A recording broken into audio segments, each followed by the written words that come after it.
It's Let's now ride. time for the words that are recited before each and every game here at Dodger Stadium. Take it away, Finn. It's time for Dodger baseball.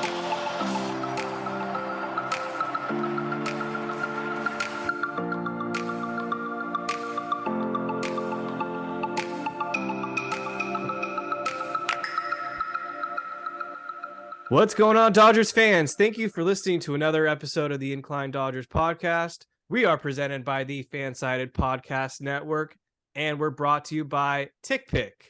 If you guys haven't heard of TickPick yet, well, then you're missing out, especially with NFL Wildcard Weekend right around the corner. Why don't you save some money right away and no service fees at checkout by using promo code INCLINE in all caps.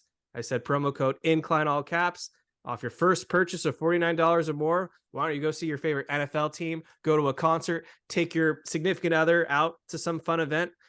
TickPick's got all kinds of great deals over at their website, so go to tickpick.com and buy some tickets.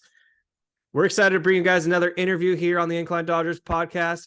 This week, we are joined by one of the top Dodgers prospects in their farm system, right-handed thrower, Nick Nastrini. So shout out to Nick for joining us. It is his podcast debut. He wanted to let everyone know that. So that's exciting. And we're going to bring you that interview right now.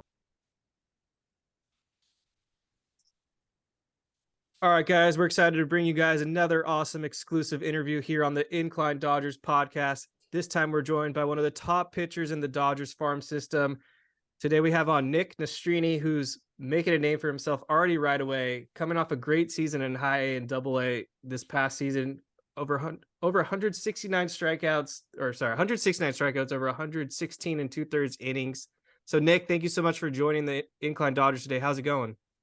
It's going well. Thanks for having me on. I appreciate you guys reaching out, but it's going well. Just kicking and screaming after the New Year's and holidays. Just trying to work off all that food that we ate and maybe a little bit too much alcohol we drank on New Year's, but we're just hanging out. I like that little tree. Is that what I'm seeing right behind you? Yeah, my mom goes pretty hard for Christmas. So she puts little trees in all of our rooms. So I'm actually sitting. This is my brother's room right now, but yeah, I don't have a desk in my room. I was going to say, did you at one point fit on that bunk bed behind you? No, it's always my brother. He's 20 now, or yeah, he's 19, turning 20 in a couple months, but he hates change. So my mom was like, Jake, let's get you a new bed. And he's like, no, I'm not getting a new bed, even though he has a bigger bed at school. So it's like, I don't get it, dude. But that's just how he rolls. So you see, I just let him do what he does. I don't really talk to him about it much. So I wanted to ask you, so you were born in the Bay Area, but you played your college ball at UCLA, thus leading to the question, how cool is it to be drafted by the Los Angeles Dodgers after being a UCLA Bruin? Pretty sweet. I'm not going to lie. Every single year, the Dodgers allow to have a Dodger Town Classic, they call it, for I think it's USC, UCLA, and then we have two other teams travel in. It's normally like a school, if I remember correctly, like Michigan played in it my freshman year, like Vanderbilt's played in it, TCU's played in it. It's like you get pretty legit competition. So you get to go over there and kind of experience what Dodger Stadium is like. So having experienced that prior to actually being a Dodger was a really cool thing to go ahead and have in my back pocket. That's awesome. And we're definitely glad that you're part of the Dodgers now, because it looks like you have a really bright future ahead. Just watching your highlights and the way you strike out so many of these hitters, you have some very filthy stuff. I was reading that you throw, when you start, between 92 and 96 miles per hour, but you can even reach up to 98. What does it feel like to just harness that power of, I can throw that hard? It's pretty cool. I'm not gonna lie.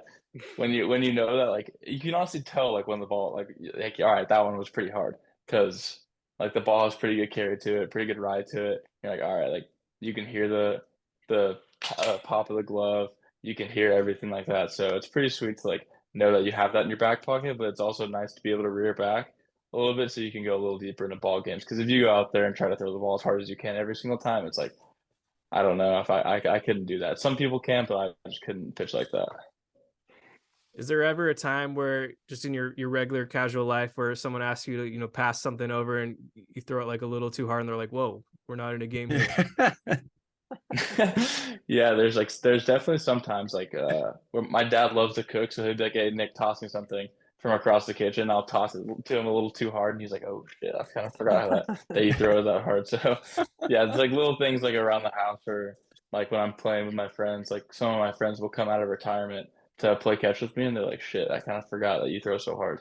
All right, I had one more question. I just pictured you slinging the remote around the house, just firing it at people. Yeah. One more question before I pass it off to my co-host. So I just wanted to know, looking ahead to this upcoming season, what pitch were you hoping to maybe improve upon the most? If I had to say one pitch, I'd probably go with the slider, just because I want to be able to command it in the zone a little bit better. I felt like I was able to get a lot of swing and miss, but most of that was out of the zone. I noticed that, especially when I got to double A, that being able to work horizontally, not just vertically, is to both sides hitters, left and right sided hitters, it paid huge dividends. So being able to work on that slider, throw it in the zone to righties and back foot to lefties, or even in the zone to lefties as well, just having that in my back pocket, so I know that if I need to steal a striker, get a ground ball with a runner on first base after walking a guy or giving up a hit, I have that in my back pocket. That makes sense to me. So a lot of famous alums come through UCLA that play Major League Baseball, but specifically with the Dodgers. One of them being the current Dodgers manager, Dave Roberts. Just curious if you've had any conversations with him, and kind of do you kind of feel that it's a cool thing that the manager at the Major League levels went to your college? Yeah, no, it's super cool. His banner is actually right above our entrance to our locker room. So I got to see it every single day for 3 years. So having that right there, and then hopefully being fortunate enough to play for him in the near future, I think that's going to be really special. Have you had any conversations with him at all, or no? I actually have mutual friends with his son, and during COVID, he had a lot of us come throw live at bats in his backyard. So yeah, I've spoken with him a few times. Yeah. Well, let's explore that a little bit more. How was that? What was that like? That was cool. It was honestly just a bunch of us, like, there was a few pro guys that came in, like Dylan Polson, he used to play for the Dodgers, left-handed hitter from USC. He was there. A couple other guys that are just San Diego guys that went to local high schools around here and were just home during the pandemic. So it was cool. It was a really good experience to be around there. I got to pick his brain about some things that he had in mind for me. He had stuff in mind for me before he even really knew who I was, and that was pretty cool to experience as well. That's really cool. Really Yeah, cool. I'm not even sure if he remembers that or anything like that, but it was cool. Probably does. He writes a lot of notes down during the game, so he probably does. So you went to the same high school as Austin Barnes, and I was just curious if you have met Austin Barnes, know anything about him, had any conversations with him so far? I've never met him before. His brother is actually a manager at UCLA, so I would go back there every once in a while to work out during this off season and last off season. So I was able to actually talk to his younger brother, but no, never him. What do you think it would be like if, like, you make it to the Dodgers, and let's say, for the sake of argument, Austin's still there catching. Have you thought about like what that experience would be like, kind of throwing to him in a major league game? I've never actually thought about that. I really have not thought about that. I think something else that would be pretty interesting too is because Mark Pryor went to my same high school too. Oh, sweet. So yeah, so he went to, they changed names because my old high school used to be on the University of San Diego campus, but the college needed the like pretty much the real estate for housing, so they kicked us out of there and we had to move. But it's the same high school, same teachers and everything like that. So we went pretty much the same like mascot and everything. So that would be pretty cool to have that. But I've never thought about throwing to Austin Barnes or anything like that. I've never explored that in my mind. Well, now you have, so you're welcome. To follow up with that Mark Pryor thing, because Mark Pryor, since becoming the pitching coach, has really kind of turned around a lot of careers that kind of seemingly out of the blue. Is his sort of like I'm talking like organizationally, is there like do you feel like there's sort of like some teamwork going on there from the top down, or is it kind of just focused at each level of the minor leagues? Is there some sort of collective tutelage going on that comes down from the top from Mark Pryor, or is it kind of more focused for you? I would say there's definitely some. I mean, personally, I've never heard anything saying like, okay, it's like Mark Pryor wants you to work on this. It's more so like I've never heard anything like that. But I mean, I'm sure that it seems like there's a bunch of collaboration between like Gomes, Friedman, Pryor, our minor league pitching coordinator Rob Hill, our farm directors, Matt McGrath, and Will Rhymes. Like it seems like there's a bunch of uh, like correspondence between all of them about like what they think we all need to work on. It's also really helpful because they communicate it very well to our pitching coaches who are actually at the affiliates with us. So there's really no like, oh, like maybe they need me to work on this or they need me to work on that. It's really like they are very good at explaining what they think you need to do and what they think you need to do to excel and get to the next level. Sweet. David, what do you got? Yeah, so I got a couple questions for you. First, who's the toughest out you've faced since being in the Dodgers organization? What hitter has given you the most struggle to put him away? Like on a different team Yeah. or like Or it could be in practice, it could be a teammate. I'd have to say there's Ellie De La Cruz, Yep. Tyler Soderstrom, Okay. and who's someone else? Jair Camargo from the Twins. He's a Okay. catcher. Yeah. Yeah, I've heard really good things about Ellie for sure. Okay, so now more on the Dodgers side. Who's a teammate you've had, whether it's this year or in years past, in the Dodgers organization that Dodgers fans should be keeping an eye out? It could be a pitcher, a hitter. Who's someone who's really impressed you with their talent so far? See, I listened to Pepio's podcast with you guys earlier this morning, Yeah. and he kind of talked about some guys that are in AAA, like Mhm. Gavin and Yeah. I think he talked about uh Michael Grove too. So he kind of gets the people at the top of the spectrum, but I think people that are lower down, I would say dudes like Ben Harris, Okay. left-handed reliever, that guy is unbelievable. Emmett Sheehan, that he also an unbelievable pitcher, unbelievable dude. Nick Frasso, who else? I mean, from a hitter's perspective, obviously Diego. I think Michael Bush, he's in AAA, he's on the verge of being a big leaguer. But Yeah. I mean, there's so many guys. It honestly is very good for development. I think that's honestly one of the reasons why they're so good at development is because the competition is so good amongst the entire farm system. Because you look to your left and you look to your right and you're like, all right, that dude's unbelievable. That dude's unbelievable. I got to step it up if I'm performing poorly or just like you just see them every day and you're like, all right, that's how they go about it. I need to go about it the same way. So I think that's one of the key reasons why they develop so well. Yeah. Yeah, That's a really good answer. And we've good been insight. hearing that a lot from a lot of Yeah. the younger guys that have been on this podcast, saying just how talented the organization is, and it's got to be a cool experience for you guys to just kind of all grow up together within the system. Yeah, it's sweet. I mean, more specific, like Emmett Sheehan and I, like him and I got shipped out to Rancho at the exact same time. We drove in the same car together, and then like we go to Great Lakes together. Then we go to Tulsa together. It's really cool, like to be on the same track as someone because they get to experience it almost identically to how you experience it. So if you ever have anything that you're worried about, like you're probably both worried about it, so it's really good to talk about it. Or if you ever are having any of the same successes, like you can discuss that as well. So it's super cool to have people that you can do it with. For sure. So you mentioned working on the slider. Is there anything else that you're working on this off season and building off that? Do you have any particular goals for this next coming season in terms of whether it's moving up organizationally or improving a different aspect of your game, anything like that? I would say my first goal would just be to command the zone a little bit better. Mhm.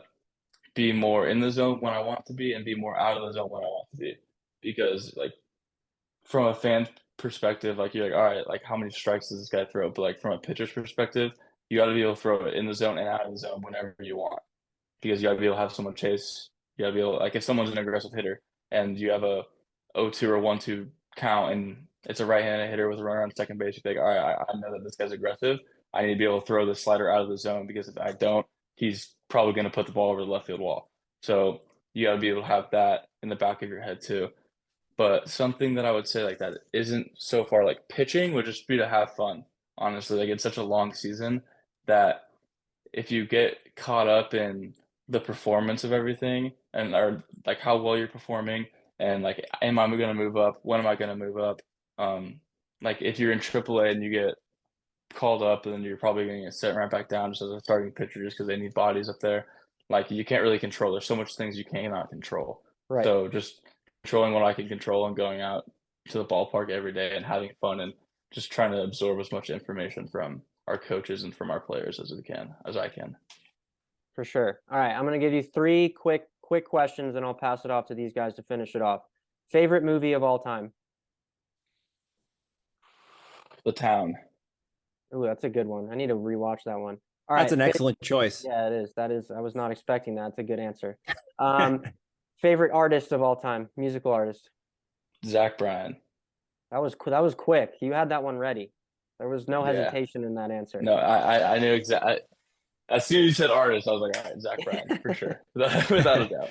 All right, last one, and this is an important one. Are aliens real? Oh, 100%.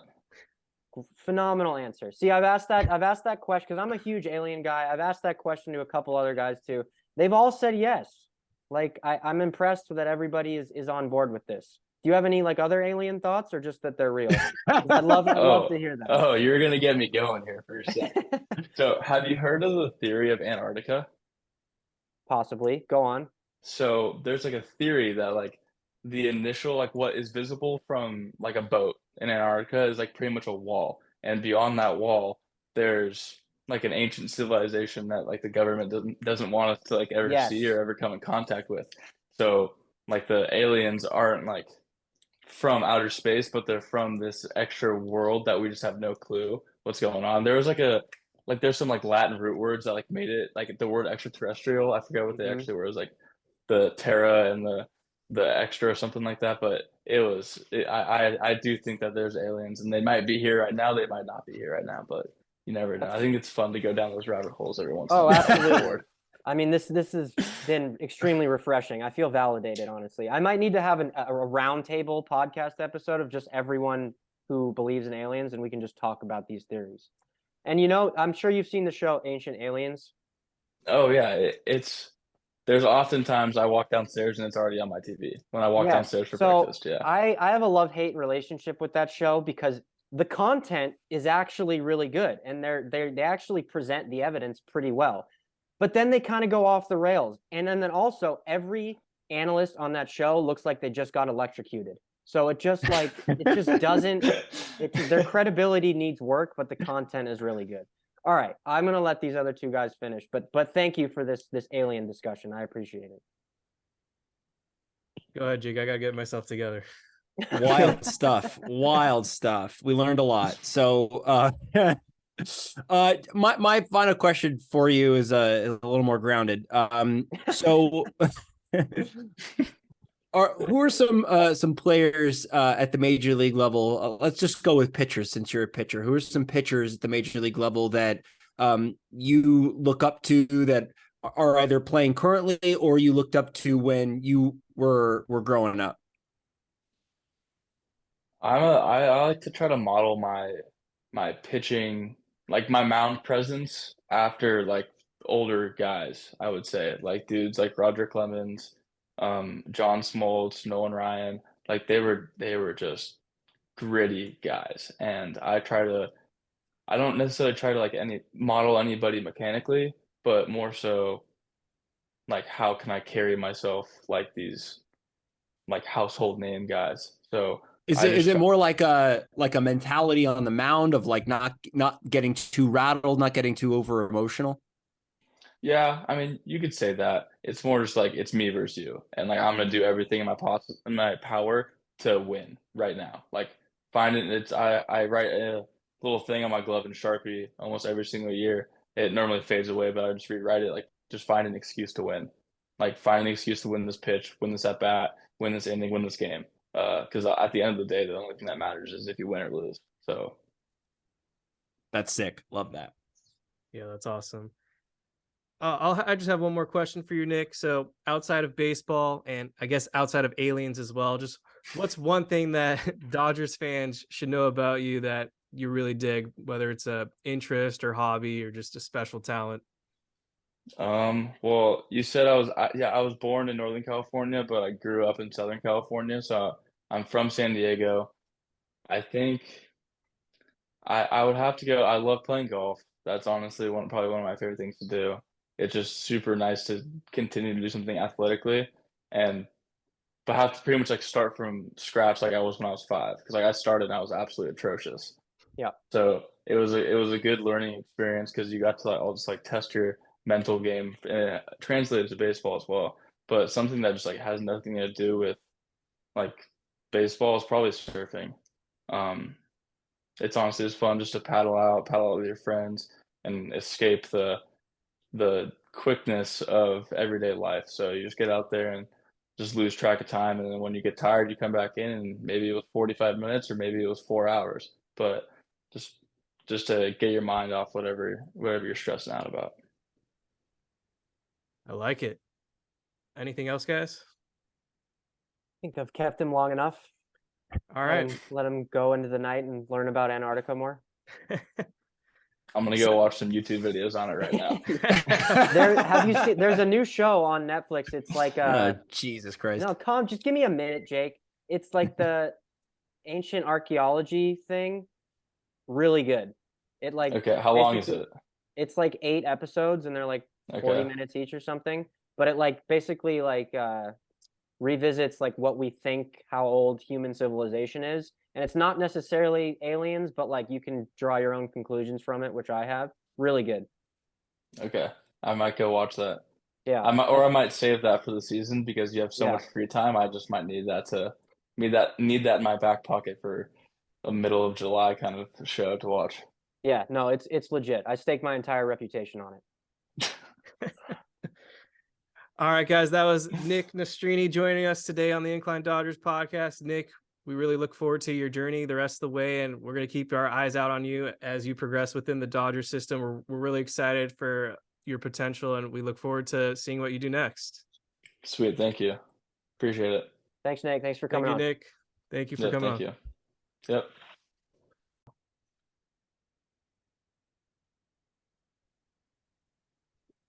All right, guys. Hope you really enjoyed that interview with Nick. It was definitely a blast. Did you guys have any takeaways from what just went down with Nick? Aliens. Aliens is my takeaway. I've asked that question to a couple different guys now, but that was by far the best feedback I've gotten. I got to research this Antarctica base, but besides that, he's got a good head on his shoulders. I mean, I think he's got the right attitude. He's definitely confident. That little Dave Roberts tidbit was pretty cool too. How he just had guys over at his house during the shutdown or whatever. But I'm excited for what this kid can do for sure. Yeah, it was a really great interview for someone making their podcast debut. It sounded like he had done tons of podcasts before and tons of interviews, so super polished, and his connection to UCLA is great. The Dodgers have a long line of players coming from UCLA, including their manager, Dave Roberts, so it was great to get his insight on coming from UCLA and going to the Los Angeles Dodgers. Dodgers are loaded with a lot of great arms in the farm system. Hopefully Nastrini cracks their rotation or bullpen at some point, maybe in 2024. Great guys to look up to, including Bobby Miller, Gavin Stone, Ryan Pepio. Guys, believe it or not, the Dodgers have made a trade. They're bringing back a familiar face while they're at it too, and they've acquired infielder Miguel Rojas from the Miami Marlins in exchange for a guy labeled as untouchable by friend of the show, Chris Camella and Jacob Amaya. So sorry, Chris, 2 weeks later, they have flipped Amaya for Rojas. And what is an off season without a Dodgers and Marlins trade? I feel like we get this every year, if not every other year at least. They just love to wheel and deal. I like this move. I'm not entirely sure how to lay out the Dodgers infield just yet, but Miguel Rojas does bring a lot of infield experience. He came up with the Dodgers, had a big play in 2014, but I'll let one of you guys have the shining moment on that. They eventually traded him to the Marlins. They got back Austin Barnes, Kike Hernandez, Chris Hatcher. That's that trade. D. Gordon also went out with Rojas. His bat isn't the most exciting in the world. I will have to admit, he really struggled last season. He had an OPS of 6. Where is it? Dang it, Baseball Reference. He had an OPS of 605, which might have been a career low. He only hit 236, 283 on base, 6 home runs. But the year before, he actually had a pretty good season offensively. He was a lefty killer. He basically batted 300. He had a high on base in the 390s. So if he can get back to that 2021 form against lefties, at least, that's a nice platoon advantage. But I think what the Dodgers are really doing here is they're not ready to anoint an everyday shortstop, an everyday second baseman. I think they're going to mix and match. You're going to see Miguel Rojas probably play half the season at shortstop, and then the other half will probably be split between Gavin Lux and Chris Taylor. That's my opinion yet. I think spring training will be really interesting. We're going to see more of what the Dodgers do with their infield alignment defensively. But I think, honestly, they're having a little PTSD from the awful defense that we had with Trey Turner last season. Miguel Rojas is a Gold Glove winner. He was exceptional this last season, despite a bad bat. He had 15 defensive runs saved. He had 8 outs above average as well. So what he doesn't bring you offensively, he made up for it defensively. He had a pretty good, respectable WAR on Baseball Reference 2.5, and not the same position, but I'm going to compare him to Austin Barnes. What he doesn't give you with the bat, he's going to make up for it with the gritty defense. And so whether this is a depth move or a starting position for Rojas, I think that still remains to be seen. I think the Dodgers are heading in the right direction. Yeah, I really like this move. I think that he also brings a really great presence to the clubhouse. I heard stories coming out of Miami that he was a really a stable force in that clubhouse with that young Marlins team, and that he was somewhat of a leader. So I love the fit. I love the fact that he's coming back. Defensively, he's a wizard. So obviously, in my opinion, I think that means he's a fail-safe for Gavin Lux. The Dodgers have talked all offseason about how they do have confidence in Gavin Lux at shortstop. They've said that over and over again. So I'd be surprised if they didn't just give it to Lux to start out at shortstop, and then bring in Rojas to play for Lux if Lux just doesn't live up to the billing at shortstop. But also, I mean, he plays all around the infield. And David, you put this tweet in the chat, but I just want to bring it up. Mike DiGiovanna, who's a reporter for the LA Times, he says that he's being told Rojas will play third base, shortstop, and second base, and he won't necessarily come in as a starting shortstop. So there you go right there. I think it's a good ad. It's definitely a depth move for them. Yeah, I like this pickup as a utility infielder. I don't like it as an everyday starter. I think he provides the versatility that the Dodgers love. Like Kevin and Jake just mentioned, he's very, very solid at defense and not really great at offense. I mean, his outs above average last year was in the 98th percentile. And if you look at all his hitting little bubbles and statistics on Baseball Savant, they're all blue. So this is a defensive move for sure. And I think he can have a positive effect on Gavin Lux himself. I mean, he's a perfect guy to kind of, shepherd Lux into his role as the shortstop and as a professional, stalwart in this Dodgers lineup. So I like this move for a couple of different reasons, but I don't think you're going to see him starting on opening day. I think, like you just said, he'll play some third, he'll play some short, he'll play some second. Who knows? Maybe they'll throw him in the outfield occasionally. So this is kind of what they envisioned, or this isn't kind of what they envisioned, but this is kind of what they did last year with Hanser Alberto, just kind of a signing that can kind of provide some depth Although I think Rojas is going to contribute significantly more than Alberto did. Yeah, that's a pretty low bar. But I also want to point out that I tweeted this out. Miguel Rojas preserved Kershaw's legacy when he made that unbelievable play in 2014. That was his first year in the big leagues, and it was with the Dodgers. He made a play in the hole at third base to preserve Kershaw's no-hitter, and it was a great move and great skills to get to the ball, but then to fire it across the diamond and get the guy out by a hair. And then, of course, the great dig out by the defensive wizard that was Adrian Gonzalez. Just a beautiful, beautiful play. And yeah, he's clutch defensively too, which is much, much needed. It goes to what Kevin was saying earlier about how, there were some huge plays at shortstop for Trey Turner in the postseason, and he just did not show up. And we saw how kind of series altering that can be. I think if Miguel Rojas has a good spring training, he's going to be playing a lot more than what some people might think, including playing a lot more than Hans or Alberto. I mean, this guy recorded 500 plate appearances in his last four full complete seasons. I'm throwing out 2020 because it was short, and this guy is used to playing every day. He doesn't really have too many health concerns, although I was just reading up that he's coming off wrist surgery in October. So that's never fun, hearing that the Dodgers are acquiring another guy dealing with injuries, especially the wrist, because it's very important for hitters to have timeliness, and wrists tends to be one of the things that messes up timing. So that could be a little bit of a delay in his spring training. But I do feel like the Dodgers are going to be at their best defensively with Gavin Lux at second base. And that's where I stand. I think Gavin Lux is going to probably play 40% of the season, if I had to guess, at shortstop. But the other 50-ish plus percent, I think he's going to be at second base. I think you're going to see Miguel Rojas start half the season at shortstop. I think you'll see Chris Taylor start a little bit here and there at shortstop. And then Gavin Lux. I think this is going to be a platoon dream galore. I don't even know if Miguel Rojas will start much at all against righties. I don't know if Gavin Lux will start at all much against lefties. I think that the Dodgers might go back to their platoon ways, and I don't think they're done wheeling and dealing. I think another trade is imminent, especially in center field. I think that the acquisition of Miguel Rojas allows the Dodgers to now be a little more aggressive, potentially in that Bryan Reynolds trade, since the Pirates want a haul. And what are you going to do with Michael Busch at this point? I really like his bat, but he almost seems expendable at this point. I don't see where he really fits in for this upcoming season. I don't want to give up on Michael Busch just yet. That sounds like a little bit too premature. I'm not giving up, but where is he going to play? Yeah. Was he the odd man out in this equation?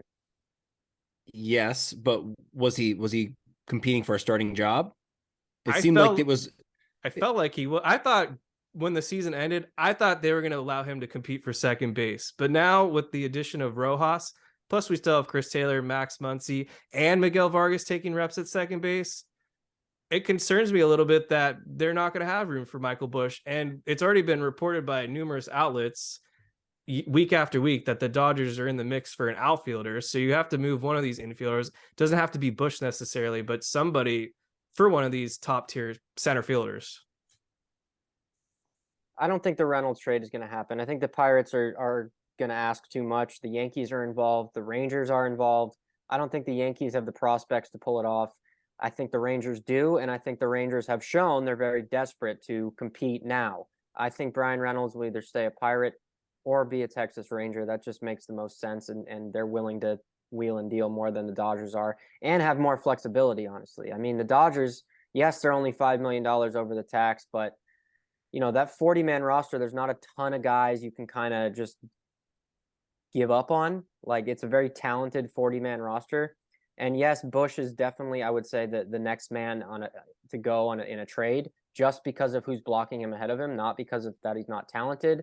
But he is not necessarily young for a prospect anymore. So I don't know who you'd pair with Busch, but I think they're going to go a different route for center field. I really do.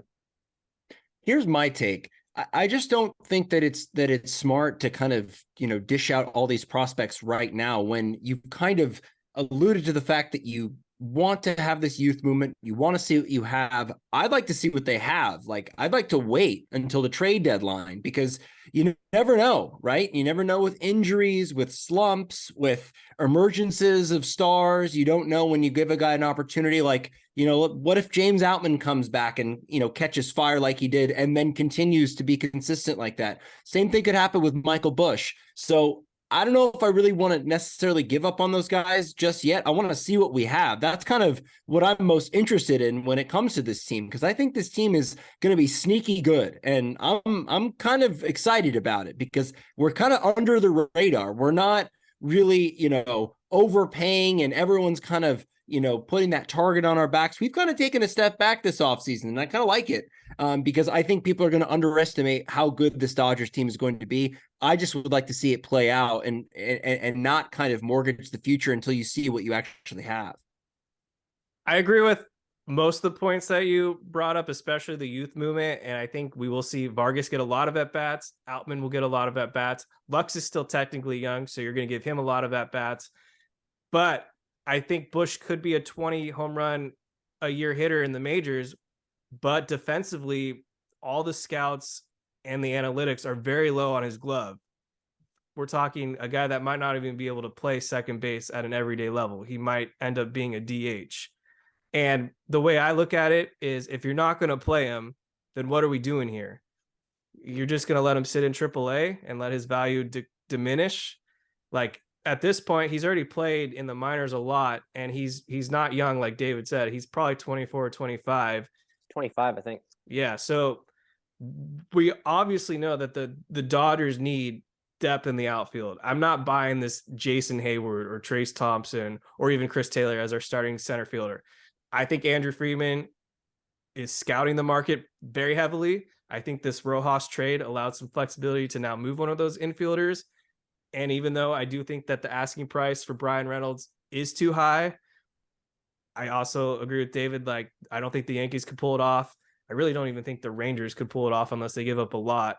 I think the Dodgers are actually the best position to pull off this trade. It's just a matter of, are they comfortable moving some of these prospects? Well, here's my question. So I could see obviously packaging someone like Michael Busch, like you mentioned, for Bryan Reynolds, but let's just say for the sake of argument that that deal doesn't happen or Bryan Reynolds goes somewhere else. Who would you pivot to? I mean, is there another trade out there that you would put up Michael Busch for? Dylan Carlson. But would you want to give up Michael Busch for Dylan Carlson? I mean, did Carlson win Rookie of the Year? He was a finalist. Well, yeah, but the point is, I think Carlson is a really talented player. I think he's solid. I do too, but I don't think it would take a Michael Busch to get it. I don't think it would take a Michael Busch to get him. Is my point. I think it would. I think it would. Busch and more. Yeah. The Cardinals value him pretty high. You would give up Michael Busch plus like a one of our top starters for? No, not a top starter. Second well, tier. Who else would it take? Landon I wouldn't give up Pepio Miller or Stone for sure. Stone. No, I wouldn't either. So who else would you pair with? I mean, they have a deep Busch? farm system. It's just I think it's going to take more than Busch to get Dylan Carlson. Center fielder is a premier position. He's proven in the major leagues. Michael Busch is very proven in the minors, but unproven in the majors. So it's going to take more than that. And the Cardinals know the Dodgers are, the Dodgers don't really have a lot of leverage in that trade. The Cardinals know the Dodgers need a center fielder, and the Cardinals necessarily don't have to move him. Yeah, I agree with that. Also, I don't know if the White Sox have filled that void yet, but just days ago, they were another team that was actively looking for a second baseman. So they have a lot of outfielders to expend too. I don't know who it could be because the package for Luis Robert would be probably even more than Bryan Reynolds potentially, but it should be. Reynolds is getting traded one way or another. He rejected that 6-year, $75 million offer. That was laughable. I know they lowballed him big time, but if this was the Atlanta Braves, we'd be praising the Braves. Like, here they go again, rewarding their young players. It's just weird how these things work out. Like, I know Ronald Acuna Jr. is making peanuts compared to what he could have been making. Albies is worse. pretty low too. Yeah. So that's I that. just, I'm I looking- just I'm don't looking- get the Bryan Reynolds craze. I just don't get it. Like he's had 2 good years. That's it. I think he's And just we're a solid ball player. Like for a team like the Dodgers, he's a nice complementary piece. You put him in the middle of your order and you just hope that he drives guys in and gets on base. I don't think we're looking for a superstar at this point. We just want a solid guy that's going to produce. I agree that he's that, but what they're asking for is a superstar trade package. So it just doesn't make sense in my opinion. That's because they always ask for that. Well, They're that's why impossible I to would deal with. slam the door in their face and tell them to get the hell off my lawn. Well, then we offer them the package we talked about and they have to be reasonable. Otherwise we move on. He's going to be a Ranger or a Pirate. I think those are the top two. I also wouldn't rule out Seattle, I guess. They have a lot of prospects, and I think they're a hungry team as well. Just signed AJ Pollock. Yes. AJ Pollock to the Mariners, Hunter Alberto to the White Sox. Old friends making moves. Do we even want to get into the latest saga with number 27, or should we just dip on that? I mean, he's not a Dodger anymore. So if you missed that and you're listening to this, yeah, he's not a Dodger. There was no way. 2 days to trade him because they DFA'd him. I think it's the 13th. Yes. I think there was absolutely a 0% chance the Dodgers are bringing him back. I mean, they just couldn't do it, no matter what, despite what some of the fan base would say, despite what the other side of the fan base would say. They just could not, PR wise, could not bring him back. So it wasn't surprising at all that they didn't bring him back, and that he's, probably just going to be out there for the taking. I don't understand why you would want to trade for Trevor Bauer when you could just get him on kind of the open market after the deadline. Like I don't understand why you would cough up anything for that. I'm a little optimistic that a last minute team is going to come in, but on the caveat that the Dodgers are going to have to take on a salary of a player they don't want. So whether it's the Twins, don't know how much stock you can put into that rumor. They give us a Max Kepler, but we have to eat most of Bauer's money. That would be a gift from the heavens if they did that. What a steal! Would it? I mean, the Dodgers are going to have. Why would they do that? Why? Yeah, give us just wait 2 days. Give us Kepler and Luis Arias. A team that would actually want Trevor Bauer for some reason, it would be more wise to actually go through the trade market, because no offense to Minnesota, but if they were Carlos Correa's third option, why would a guy like Trevor Bauer, who's wanted to come to SoCal, now go to Minnesota? If let's say the Mets or the Padres are Houston. Hold on. Why would it be more wise for a team who's interested in Bauer to trade with the Dodgers for him instead of just waiting 2 days and then signing him for the minimum and not That's giving up exactly anything? what I was saying. What I was just saying is you're going to have to potentially compete with the Padres or the Mets or the Astros. I don't think there's going to be a huge line of suitors waiting for this guy. I just don't. Also, if he does go to Minnesota, he should be thanking his lucky stars that he even has an opportunity to pitch in the majors. All right. Well, if we're being really honest, if he hits free agency, I don't think he's ever playing in Major League Baseball again. So if there's actually a team interested, it'll happen through the trade. Otherwise, I don't think Trevor Bauer will ever step foot on a Major League mound again.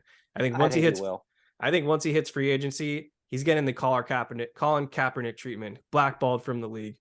I think the damage that he has caused is just too big of a stain.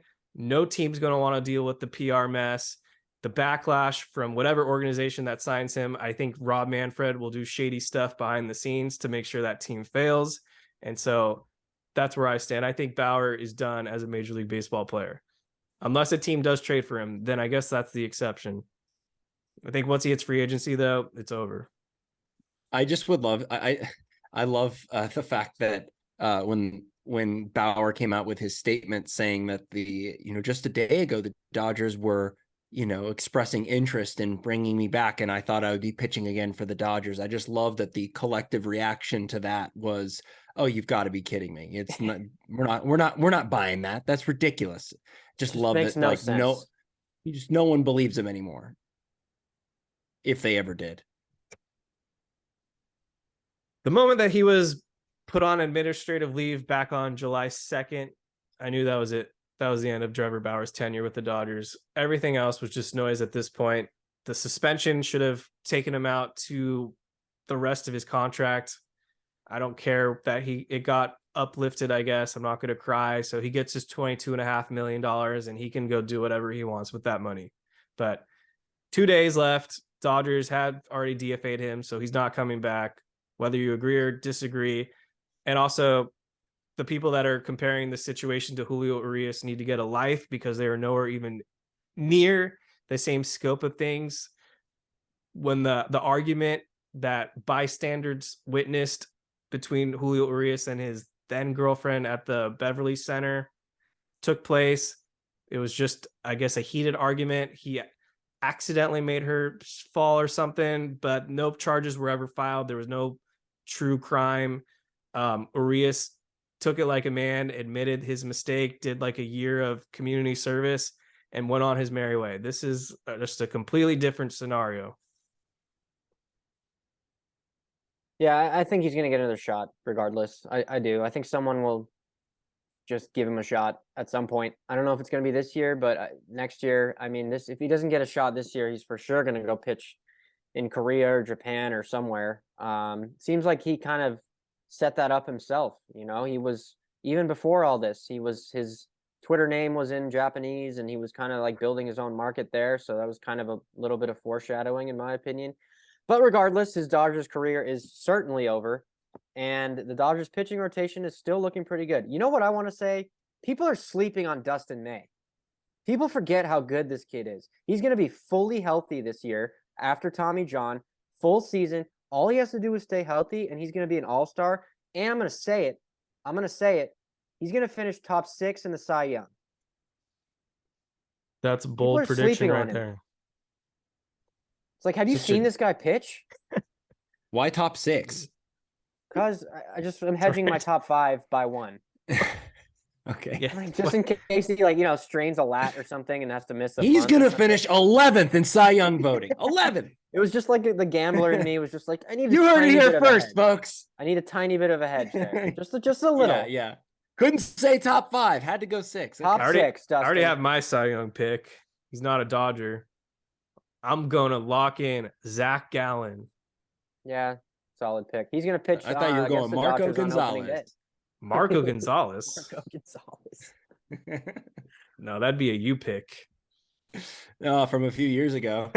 Did you really? He let me down. Marco let me down. No, I didn't say. I didn't say he was going to win the Cy Young. I just said I said he was going to be a breakout. But okay, didn't. All right. Any other final things or miscellaneous things you want to throw out there besides the weird Carlos Correa story? Finally, officially found a team back to Minnesota. It's like literally the Thanos meme in baseball. Like, where did your failures leave me? Back to me. Literally the same thing as what just happened with Carlos Correa. I don't really care about Carlos Correa. That whole Dior comment was really weird in his free agency, and then he couldn't pass 2 physicals. But Jake, do you got anything? I have a quick out of left field. All I was going to say about Carlos Correa is that I'm just glad that he's not playing for a relevant team, a team that could potentially, hurt the Dodgers. Like, I'm just glad he's out of the National League, or I should say, remain in the American League. I think the Twins might win the Central now. I'm jumping. Yeah, I was gonna say Jake's gonna pick him to win the Central with him. I'm jumping. Well, I mean, that doesn't mean I think they're a relevant threat to anybody. But I mean, the AL Central. I mean, come on, what are we talking about here? It's like you were gonna pick him to win before the Correa news, and now you're like, yeah, I might have to pick him. And the Correa absence, I have to look at the Mets roster more thoroughly. But I might pick them to miss the playoffs altogether now. Can you name 3 starters on the Twins? Starting players? Pitchers. Pitchers. Sonny Gray. Maeda. Maybe if he's healthy. I And rest then my case. You Brett- don't have to keep going. I rest my case. It's over. Okay. I wasn't They're done. not winning the Central. Dobnik. Okay. So my out of left field, I have like 4 written down because we haven't done this in a while, but I'm just gonna pick one that just jumps out to me right now. It's like I experienced it today. Drivers, when you get within a quarter to a half mile of your house, are the absolute slowest of all time. They just go so damn slow right when you're almost home. The whole trip could be smooth and easy. But once you get close to, you get off the exit on the freeway, you make that final turn into your little home stretch, and then you just encounter the absolute slowest drivers on the planet. It is clockwork. It is without fail. Every single time. You're speeding the whole way. You could be driving a 2-hour trip, no traffic, nothing. And then the second you get close to your house, you run into 7 grandmas in gold Lexus sedans who just can't go more than 7 miles an hour. It's beyond me. And I guarantee you, people listening to this are going to agree with this because it's omnipresent everywhere you go. Do you ever think that it's your mind playing tricks with you? Because It's not. like, well, I mean, when you're about to get home, aren't you? Isn't your mindset like, well, I want to get home as fast as I can because I don't want to be in this car anymore?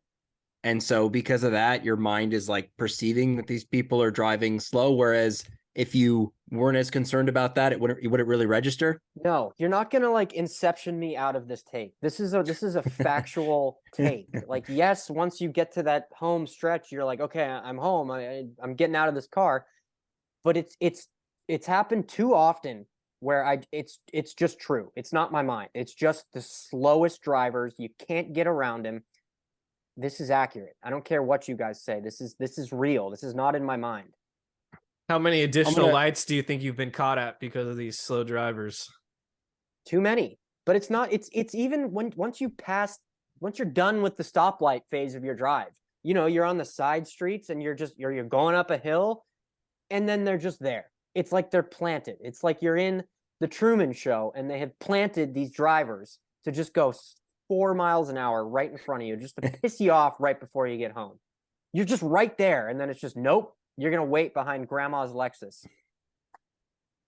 2 massive pet peeves that you just made me think of when I'm on the road. One, when you've got a slow person in the fast lane, I'm talking about on the freeway, you got a slow person in the fast lane, and you want to get around them, but there's also a slow person in the lane next, so you're fucking boxed in. Yep. And you've just got to sit there like an asshole until something moves, but you can't get around those cars. The other quick hit is when you do try to get around a slow car, you move over to the next lane, and then another slow car moves with you. So now you got to go back, and it's just a whole catastrophe. So those are my 2 quick hits. It just drives me crazy. Yep. I agree with that. I agree actually with everything that's been said in this segment. So, but I want to add something that needs to be like a service alert here. When there's an accident on the freeway, or even if there's a cop on the side, or if there's a car on the side, can we stop with the looky-loos and like driving slow? Because nothing infuriates me more than we're going 65 or 70 and now there's an accident, but they're off to the side.